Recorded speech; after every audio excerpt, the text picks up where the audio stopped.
In this next sequence of videos, we're going to explore how to build pages and some of the more advanced and detailed features that are available to you.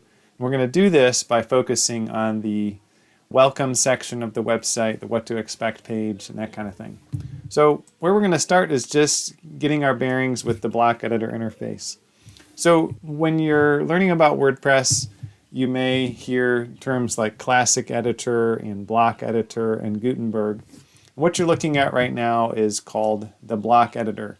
It's called the Block Editor, or Gutenberg is what people call it sometimes, because for many years WordPress used a different editing interface, which is now known as the Classic Editor. So the Block Editor interface is what you should be using today, and let's understand the different elements of it. So first, here in the top left, this is the block inserter. And there's a number of blocks that are with WordPress by default. And then there can also be additional blocks that different themes or plugins add. In this case, I don't see any additional blocks that are coming from different themes or plugins. A lot of times they'll be in a different color to help distinguish, but not necessarily. There's also patterns that are available. These are basically collections of blocks that are more complex. You can just add those onto the page.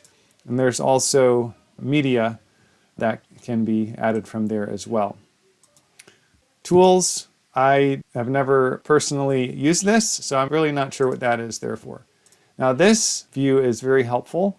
It allows you to sort of see an outline view of the document. So this list view in particular is what I recommend that you use. And so one of the things you can do is you can drag and drop and just move things around that way. And there's also, you can see there's kind of parent and child elements that you can navigate through as well. Once we get into working with rows and columns, this view is particularly helpful. Now up here, this allows you to preview in different types of screen sizes, which is extremely helpful because most website traffic, or usually almost half, is on mobile, and the rest is primarily desktop, and then there's usually a, 10% at most of tablet as well. This link lets you view the page on the front end, and then this here toggles the side panel. So in the side panel, you can toggle back and forth between page and block. So when you're looking at different blocks, different kinds of blocks will have different options for them. So just be aware of whether you're looking at the settings for the page or for a block.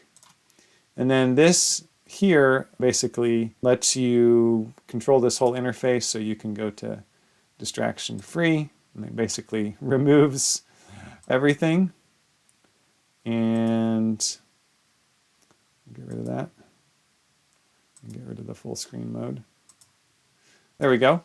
And so that's basically what you're working with the block editor interface. Also, as you're going through, you'll see there's these contextual toolbars that appear, and one of the things I find helpful is you can add an element after, and then you can type /, and it'll give you a list of common blocks that you can add right there. So I think those are, I would say, the main things that everybody should know about working with the block editor interface.